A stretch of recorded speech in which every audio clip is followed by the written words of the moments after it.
Bismillahirrahmanirrahim. Assalamualaikum warahmatullahi wabarakatuh. InsyaAllah hari ini bersama saya lagi Ustaz Ahmad Majdi bin Sanusi, Cikgu di Pos. Pada hari ini kita akan bincangkan bersama berkaitan dengan bacaan yang bertanda bulatan bujung meninggi dan yang kedua.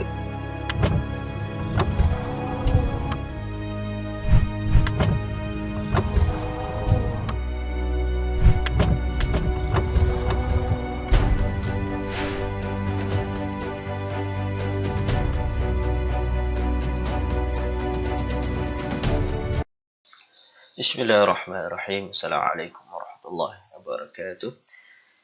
InsyaAllah hari ini bersama saya lagi Ustaz Ahmad Majdi bin Sanusi, Cikgu di Pos. Pada hari ini kita akan bincangkan bersama berkaitan dengan bacaan yang bertanda bulatan bujung meninggi dan yang kedua ini bulatan kecil.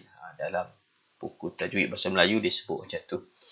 Jadi tajuk pada hari ini berada dalam pendidikan Islam tahun 1 bidang tilawah. Jadi pelajar-pelajar boleh merujuk buku teks muka surat 31 hingga 33. Bagi guru-guru, standard kandungan kita pada hari ini 1.9, standard pembelajaran kita 1.9.1, 1.9.2. Jadi sebelum kita mulakan pelajaran kita pada hari ini, elok rasanya kita sama-sama menadah tangan, membaca doa, memohon keberkatan daripada Allah Subhanahu Wa Taala. Bismillahirrahmanirrahim. Allahumma ftah alaina hikmataka wa anshur alaina min khazaini rahmatika ya arhamar rahimin. Wahai Tuhan kami, bukakanlah ke atas kami hikmahmu dan bentangkan ke atas kami gedung rahmatmu. Wahai Tuhan yang Maha Pengasih. Amin. Amin. Ya Rabbal Alamin. Jadi objektif pembelajaran kita pada hari ini diharap murid dapat membaca kalimah dan potongan ayat yang mengandungi bacaan alif ketika wasal dan waqaf dengan betul dan bertajwid. Membanding beza bacaan alif ketika wasal dan alif ketika waqaf dengan betul dan bertajwid. Alif yang bertanda tadilah, yang kita sebut tadi dua tanda tu. Sama tapi tak serupa, ada perbezaan sedikit. Jadi alif yang tanda gini, tengok, dinamakan bulatan bujung meninggi. Dan yang kedua ini, nampak macam sama tapi tak sama, ada perbezaan dia. Bulatan bulat kecil. Ini dipanggil bulat kecil dan ini bulatan bujung meninggi. Jadi bulatan bujung meninggi ini dalam Quran tak banyak. Dikatakan ada 6 perkataan saja yang menggunakan bulatan bujung meninggi dan bulatan bulat kecil ni banyak dalam Al-Quran kita akan jumpa. Jadi kita bincangkan macam mana cara bacaan dia. Jadi yang ni contoh penulisan ataupun yang kita akan jumpa dalam Quran. Jadi bulatan bujung meninggi macam ni dalam Quran nampak ditulis macam tu, dan bulatan bulat kecil ada sengit sikit ke tepi. Qawarira. Jadi kalau kita bacalah qawarira ma kasabu. Yang ni dinamakan huruf zaidah, huruf yang tambahan sahaja. Jadi apa-apa bacaan dia pun tak ada makna pun. Hanya ada pada tulisan tapi tak ada pada bacaan. Yang ni nanti kita tengok lepas ni apa cara bacaannya. Okey, kita pergi dulu kepada perbincangan kita. Bulatan bujung meninggi yang duduk atas huruf alif ni. Ketika wasal, ketika kita sambung bacaan padanya, dibaca pendek, tak dibaca mat apa pun. Ketika wakaf, kita baca dengan 2 harakat, dibaca dengan mat, huruf mat. Okey, contoh yang kita tengok ini, kalau kita nak sambung padanya, lakinna huwa,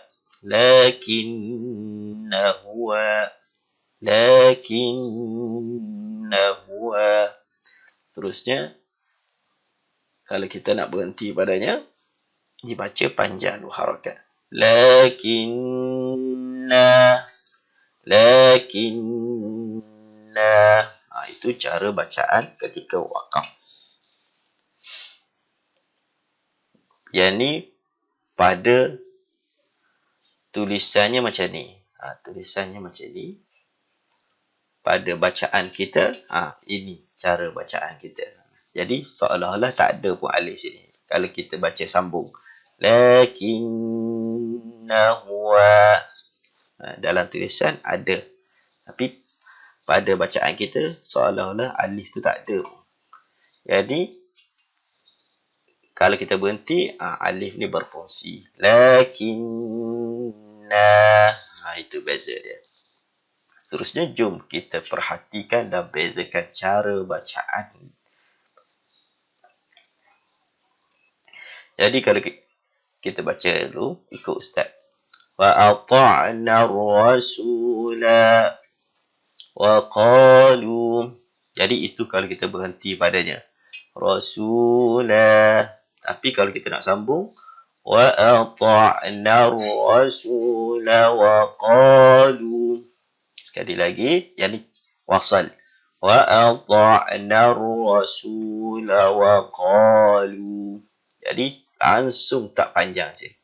Wa ata'na rasula wa qalu. Kalau waqaf, wa ata'na rasula. Jadi kita baca dengan 2 harakat, berhenti padanya. Kalau sambung, tak baca, seolah-olah huruf alif ni tak ada pun pada bacaan kalau kita nak sambung. Terusnya kita tengok contoh yang kedua. Kita baca dulu wasal, lepas tu baru kita baca kaedah waqaf. Billahi dhununa wa hunalika. Billahi dhununa hunalika. Jadi dhununa hunalika. Alif ni kita tak baca langsung. Kalau wakaf padanya, billahi dhununa. Baca 2 harakat. Billahi dhununa hunalika. Terus. Itu cara wakaf. Seterusnya kita tengok contoh yang ketiga. Kita mulakan dengan wasal. Kalau kita nak sambung padanya. Kanat qawarira qawarira.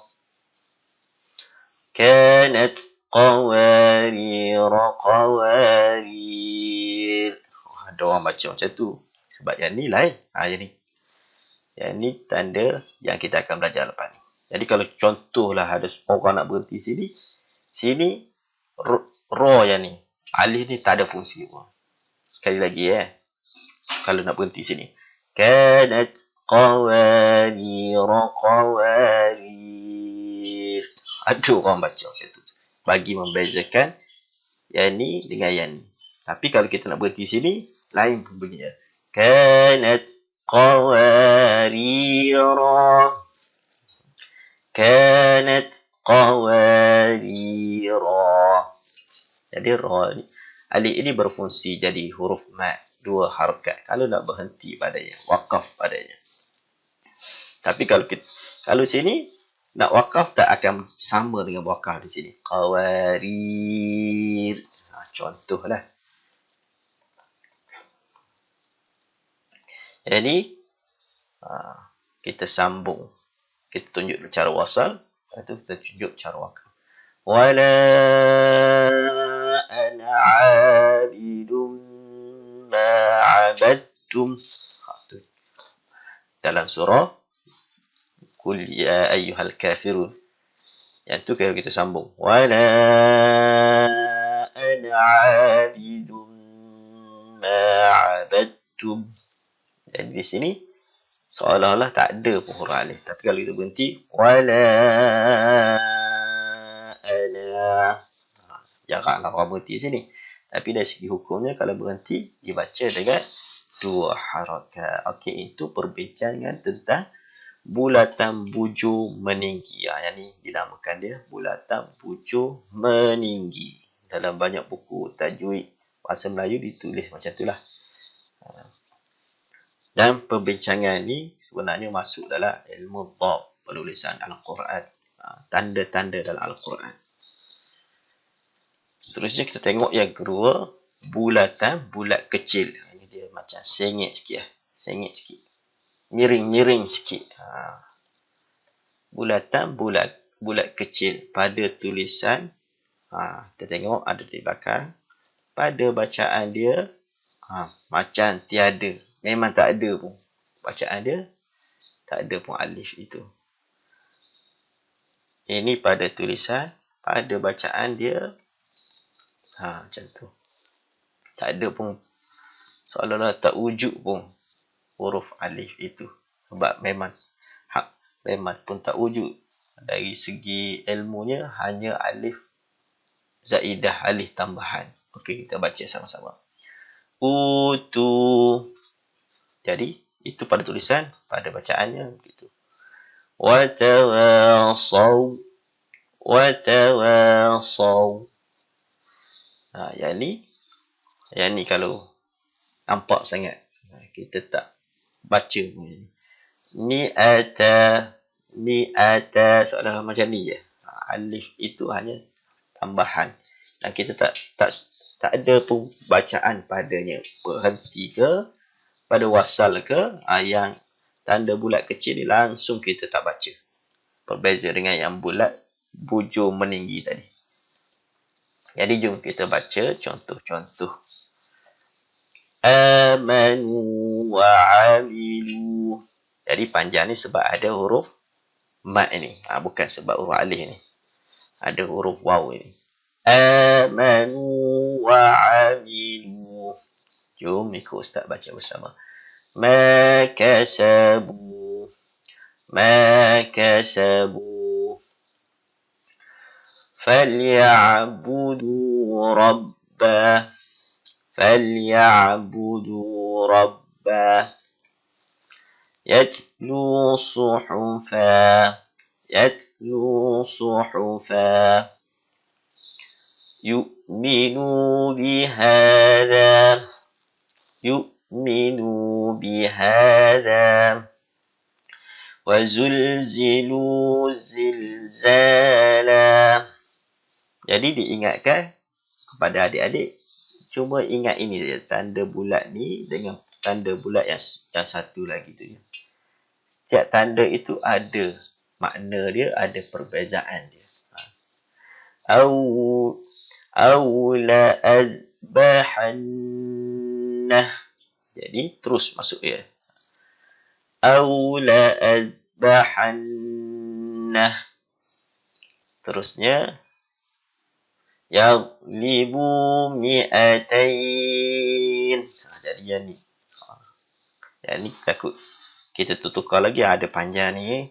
Tipu je Ustaz ni. Sebab kita baca panjang tu sebab ada huruf waw. Tapi sini sebab tak ada huruf mat tu kita pendek. Yaghlibu mi'atain. Ni satu lagi contoh dia. Li syai'in inni. Tadi terus masuk dengan huruf ya tu. Li syai'in inni. Seterusnya. Kulla wahidin minhuma mi'ata jaldah. Di sini perbincangan kita. Kulla wahidin minhuma mi'ata jaldah. Terus tak ada, seolah-olah tak ada pun huruf alif ini dalam bacaan kita.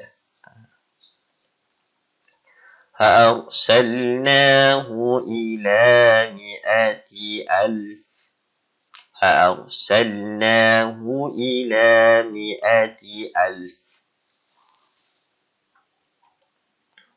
Jadi itu sekadar itu sajalah perbincangan kita pada hari ini. Perbincangan kita ingat dua saja, tanda saja ini. Iaitu satu, bulat yang bujur, bulat-bulat, bujur di atas, bujur meninggi. Yang kedua, bulat kecil.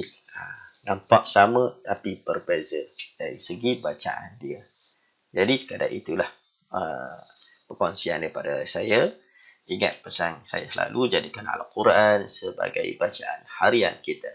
Semoga bertemu lagi. Wassalamualaikum warahmatullahi wabarakatuh.